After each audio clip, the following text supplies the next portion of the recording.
বলে তলবি এলেম, তোমরা জ্ঞান অর্জন করতেছো, জ্ঞান নির্ধারণের 50 দিন আমি শেষ করে দেব। দুই ধরনের, একটা হলো দুনিয়াবি জ্ঞান, একটা হলো আখিরাতের জ্ঞান। একদল মানুষের শুধু দুনিয়াবি জ্ঞান অর্জন করতেছে, তাদের মধ্যে আখিরাতের কোনো জ্ঞান নাই, যার কারণে তারা ছাত্র, কিন্তু ওই দলের ছাত্রগুলো পশুর মতো। তারা নারী ধর্ষণ, চাঁদাবাজি, লুটতরাজ সব কিছু করতেছে কিনা, ঠিক কিনা? কারণ তাদের ভিতরে আখিরাতের কোনো জ্ঞান নাই। আর ইসলামী আন্দোলন, বাংলাদেশ ইসলামী ছাত্র আন্দোলন যারা করে, তাদের দুইটা জ্ঞান, একটা হলো দুনিয়ার জ্ঞান আর একটা হলো আখিরাতের জ্ঞান। এই ছাত্ররা তালবে আলেমরা কি কোরআন তেলাওয়াত করে না, নামাজ পড়ে, তাদের মুখে দাঁড়িয়ে আছে। একটা ছাত্র যদি দাঁড়িয়ে থাকে, সে ইচ্ছা করলে সে অন্যায় কাজ করতে পারে না, ইচ্ছা করলে সে সিনেমা দেখতে পারবে না, আল্লাহ রাব্বুল আলামিন তাকে হেফাজত করবে।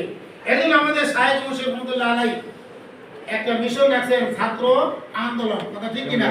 ইসলামী আন্দোলন, সংগঠন, ছাত্র আন্দোলন। আমি তোমাদের জন্য দোয়া করব এবং আমরা আশা করব এই লৌহজন থানার ভিতরে ছাত্র আন্দোলনে বিপ্লব ঘটাতে হবে, কথা ঠিক কিনা?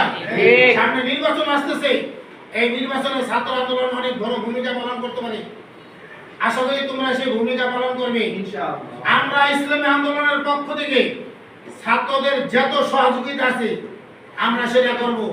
কারো যদি বই অভাব হয়, কিনতে না পারে, আমাদেরকে বললে আমরা কেনার ব্যবস্থা করে দেব। বেতন দিতে না পারলে, কোনো ছাত্র যদি বেতন দিতে না পারে, সমস্যা হয়, আমরা তার বেতনের ব্যবস্থা করব। এই কথা ঠিক আছে কিনা? আমরা সার্বিক সমস্ত ইনশাআল্লাহ চেষ্টা করব তোমাদেরকে সহযোগিতা করার জন্য, ছাত্র ভাইদেরকে। আমি এই কথা বলে আমি বক্তব্য শেষ করছি। আশা করব আল্লাহ রাব্বুল আলামিন যেন এই লৌহজন থানায় ছাত্র আন্দোলনকে বিপ্লব ঘটায় এবং ঐক্যবদ্ধভাবে আমরা যেন সবাই একত্রিত থাকতে পারি। আল্লাহ রাব্বুল আলামিন সেই তৌফিক দান করেন। তাহলে আমরা উত্তম উম্মত, উত্তম খায়রে উম্মত হতে ইনশাআল্লাহ পারব। এবং শায়েখ আমাদেরকে দোয়া করবেন। শায়েখ ওই চরমনার ময়দানে ঘুমায় আছে, তিনি কি আমাদেরকে ওখানে ফাজ দিবেন না? যদি আমরা ভালোভাবে চলতে পারি। আল্লাহ রাব্বুল আলামিন আমাদেরকে বুঝার এবং মানার তৌফিক দান করুন। আখির দাওয়ানা আলহামদুলিল্লাহি রাব্বিল আলামিন।